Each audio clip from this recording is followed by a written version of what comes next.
Alright, welcome back YouTube. We're on part 3 of our 5-part series on mixing and mastering in Sonar X3.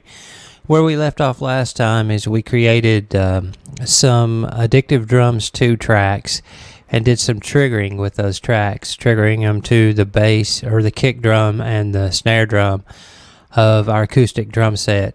That's all been set up, and if you notice, I've got these tracks here, these 4, 8, 9, 10, and 11. Are all Addictive Drums tracks. But what I forgot to do or didn't do in the last video was actually label them so we know which one is the snare and which one is the kick.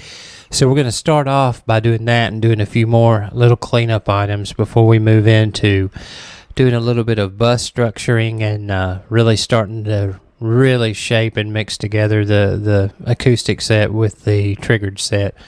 So I'm going to go ahead and hit playback on this as I solo one of these tracks out so we can see which one is the snare and which one is the kick.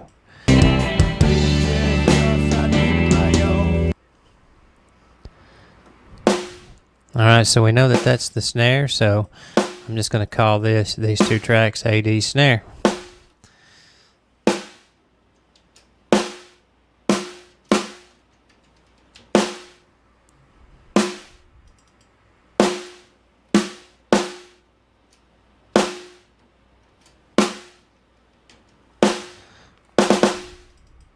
So I know that these are going to be my kicks, so I can go ahead and do that.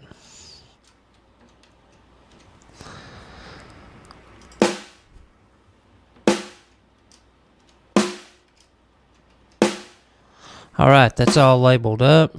That's all good and well. So I'll unsolo that and we'll go ahead and jump into my console view here.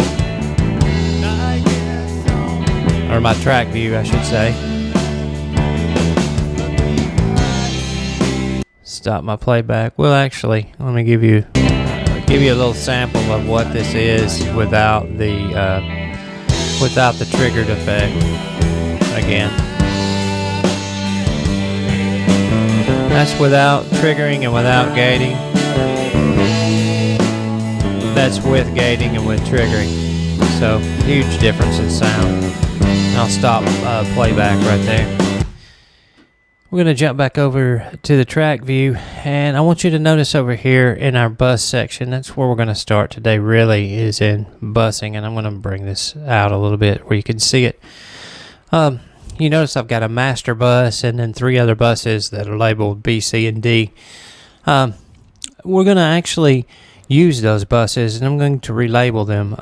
So what I want to do is I want to put all of my drums into a bus that's called drums, and then I want to have a separate bus called master drums that my drums bus routes to, and then I'll have a third bus called parallel compression, and that parallel compression will route to the master drums. So that way I have a separate fader for the dry drums and then a fader for the drums that are being parallel compressed, all feeding into one drum bus so I can control all of them. So we'll go ahead and label those up right now.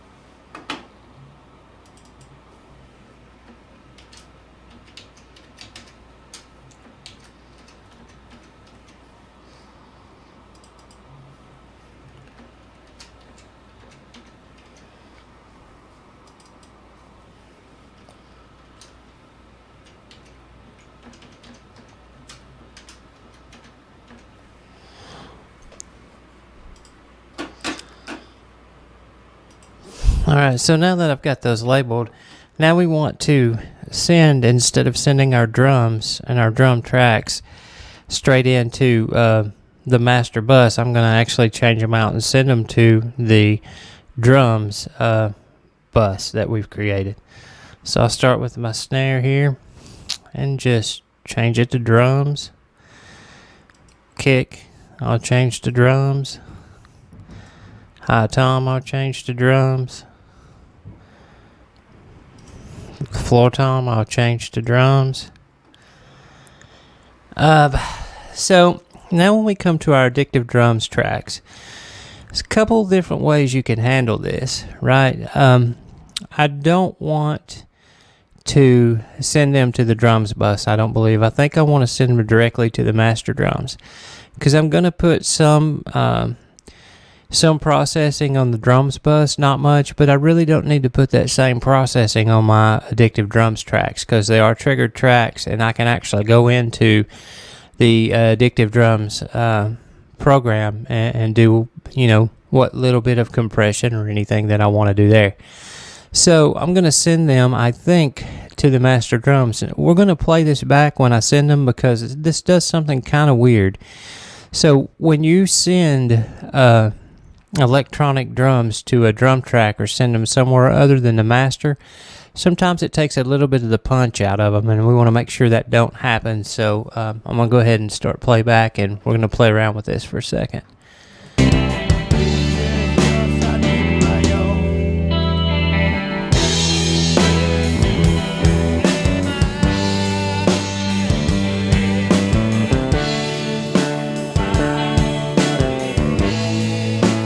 Sounds like it didn't affect it, so I think we're okay there. Go ahead and bring the fader down a little bit.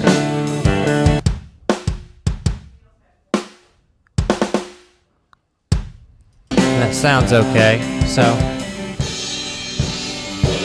now I've got the regular acoustic drums on a separate fader, and in my master drums I've got the triggered drums, so I've got those separated there. Now, alright, so with parallel compression, we're not going to get into routing that yet. We will do that in a later video, but you don't really route parallel compression the same. You want to do it with a send.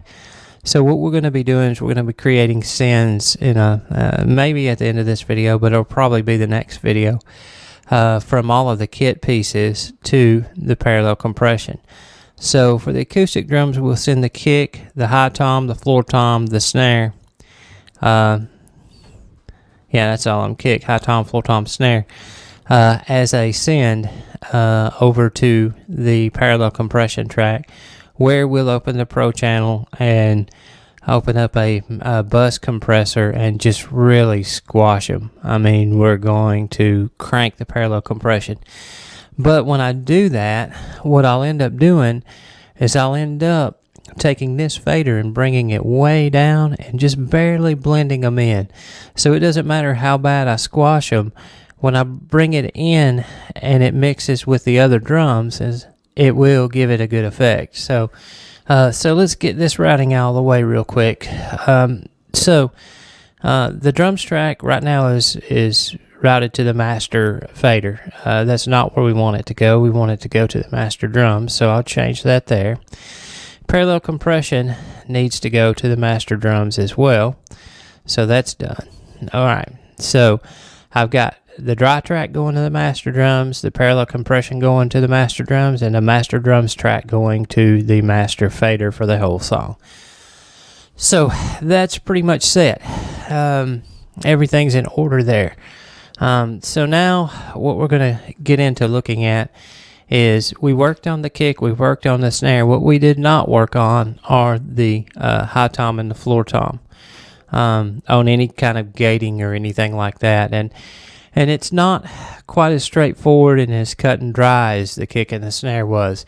There's an excessive amount of bleed on the toms mics, as well as a lot of the cymbals are coming in through there. So when I told you I thought I would need to re-record the cymbal track, that's part of the reason why. Because when I start working with these two tracks, I'm going to lose a lot of my cymbals. I have to.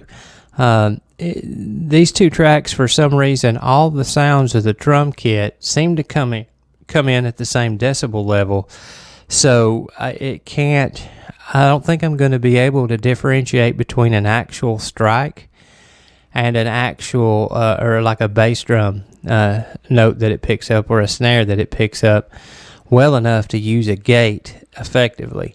because I don't want to gate it and ruin my sound of my toms. I want that sound to come through, because I'm going to need to probably use some transient shaping to make that sound come out well and get it the right tone and everything. Well, that's really hard to do if you gate it and take away some of the sound that's coming through. So let me give you a quick listen to those, where they're at in the mix, and you'll see what I'm talking about with all the excessive bleed. So we'll solo out the high tom and the floor tom and just leave those two on.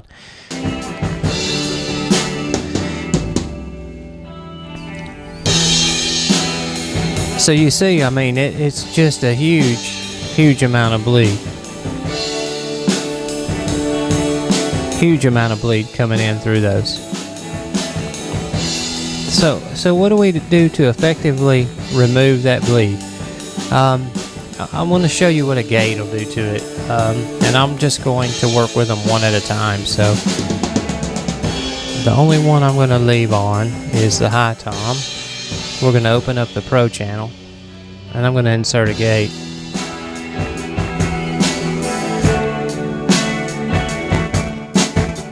You hear how that's already catching it really weird? Just gotta...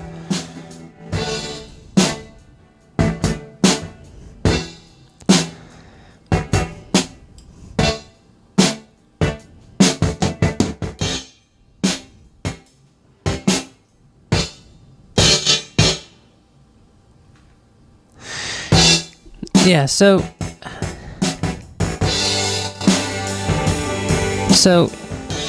what's hard to differentiate is you'll hear a tom part here in just a second. Right there, that last little row. The problem with that is it's hard to get it to pick that up, but not pick up the bass and the snare, because that's part of that row. So gating is really not a real good option as of yet. So what I like to do here, and it makes it much easier to deal with and much easier to work with, is I'll go ahead and turn the gate off, right? I'll stop playback right now, and I'll restart it at the very beginning of the song. The best way I found to do this, I'm going to change my screenshot here, and I'm going to go back to I'm going to go to a full out track view. I'll find it here. There it is. So I've got this high tom soloed, right? I'm gonna open this out. I'm gonna change it from audio transients back to clips, and of course I've got it soloed, right? First thing I'm gonna do is I'm gonna play it, and as I play it, I'm gonna pause it at every point that I get to that has a that has tom hits in it. And you'll see it when we get to one.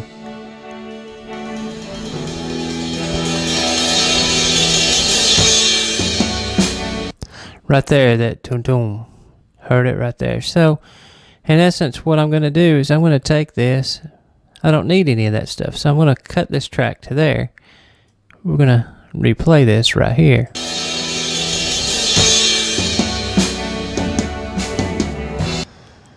I don't need that first bass hit. It's right after that. Right there's where the toms really start in that section. So I'll play it and make sure I've got it at the right spot.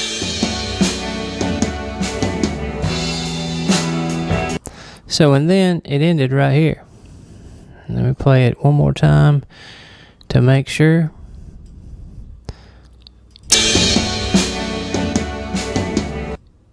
Yep. So what in essence I'm going to do right here is I'm going to split this clip right here.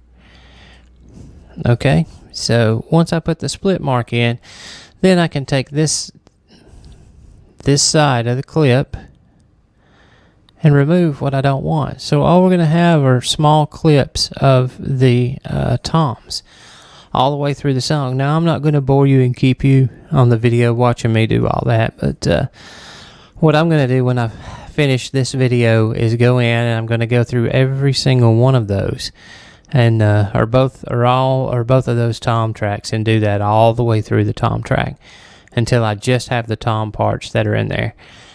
Once I get that completed, then I'll come back and I'll work on gating them then. It's a lot easier to gate them when you have them in those small little clips. So I'll be right back with you, and you won't even know I'm gone. I'm going to pause this. I'm going to come back. When I come back, it'll all be done, and we'll go from there.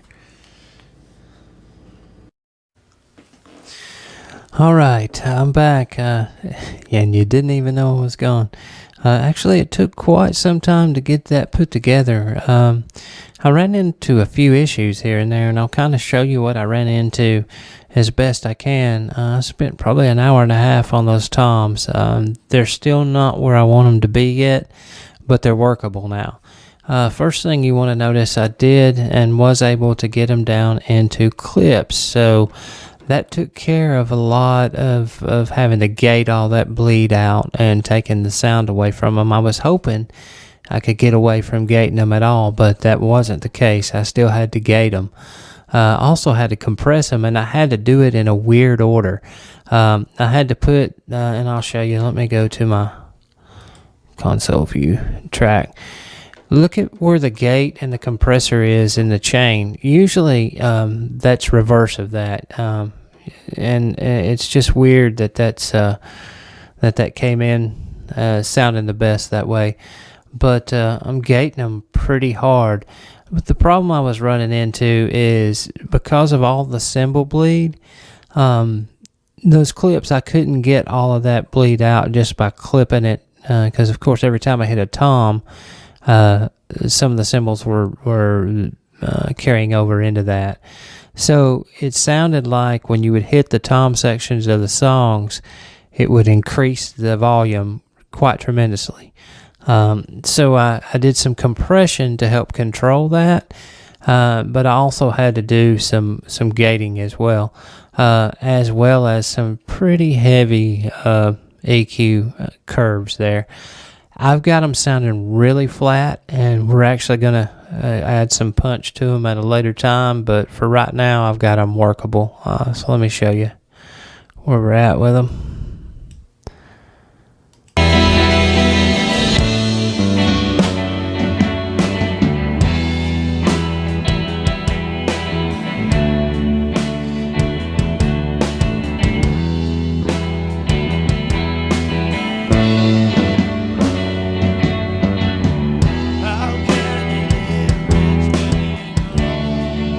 Actually have a section already set to loop, so let me loop that section real quick so you can hear it over the loop.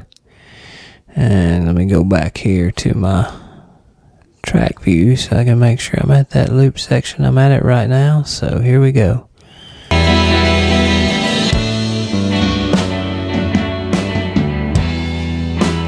And you hear that little miss at the first of it. I will correct that.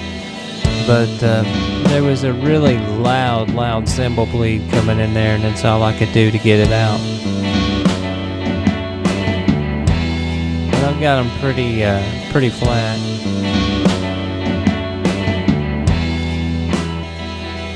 So now what I'm going to do is I'm going to go ahead. So now what I'm going to do to help shape them a little bit more, I'm going to go ahead and pan them left and right. I'm going to pan this at about 25% to the left, and remember that I am doing this from the drummer's perspective, and I might change that. I may actually go back and pan them from the audience perspective, but I'm going to actually pan this to the right more than I pan the other to the left. Reason being, I had one mic mounting or recording both of my high toms. So where that one's at about 25%, I'm going to do this at about 50%, so we get a good left to right stereo mix out of that. So let's hear how that sounds.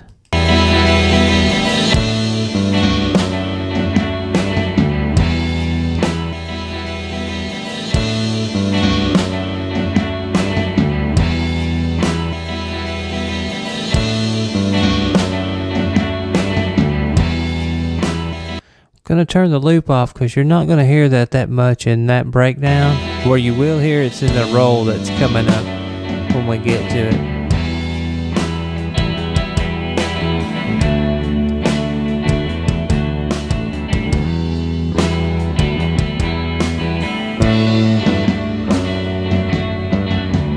Actually, you heard the separation a little bit on that one, but the actual big roll should really give you the idea.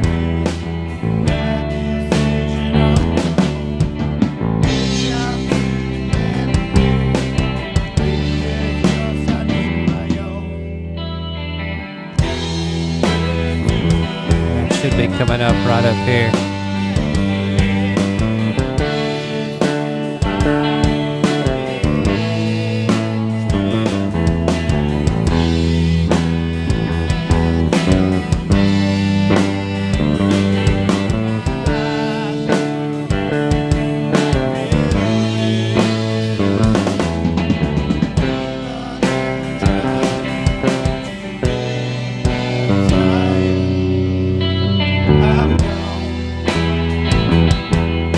Yeah, so that road left to right pretty good, and we'll keep it there. I kind of like that, but again, we're gonna tweak those a lot more. But that gets us to a pretty decent place with them, where they are workable.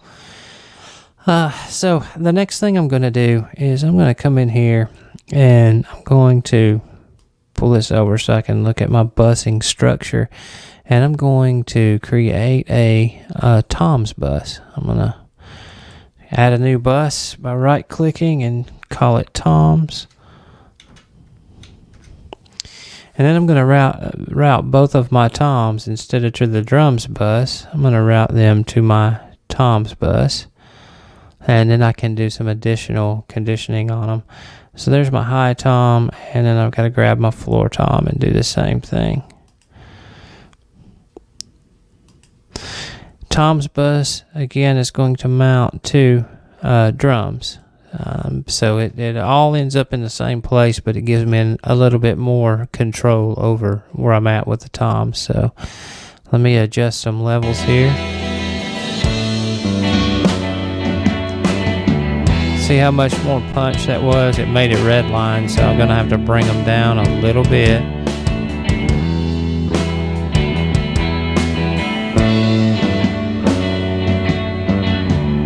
Yeah, that's much better. All right.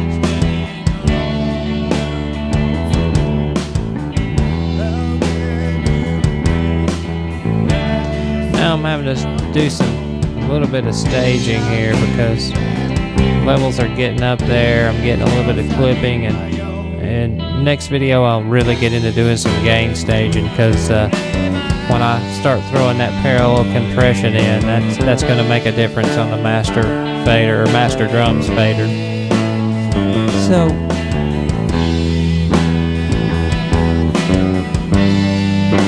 So let me go ahead before we end today and kind of play this without any effects on and where we started at.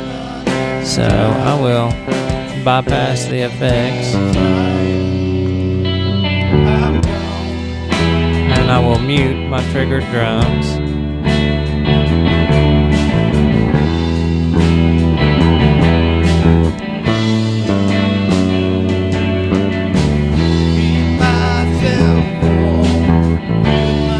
So there's everything dry. Now let's go back and throw everything back on.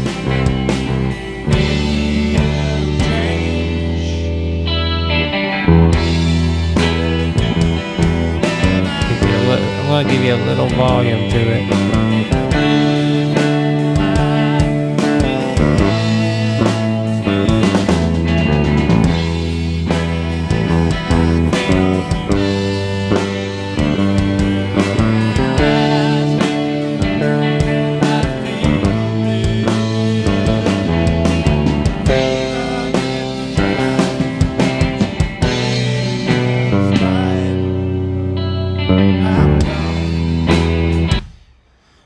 So I think that's going to wrap it up for this session. I look forward to seeing you on the next one. We'll get into really bringing in parallel compression, finishing the drums completely, and then start working on the vocal track and the guitar and the bass track. Till next time.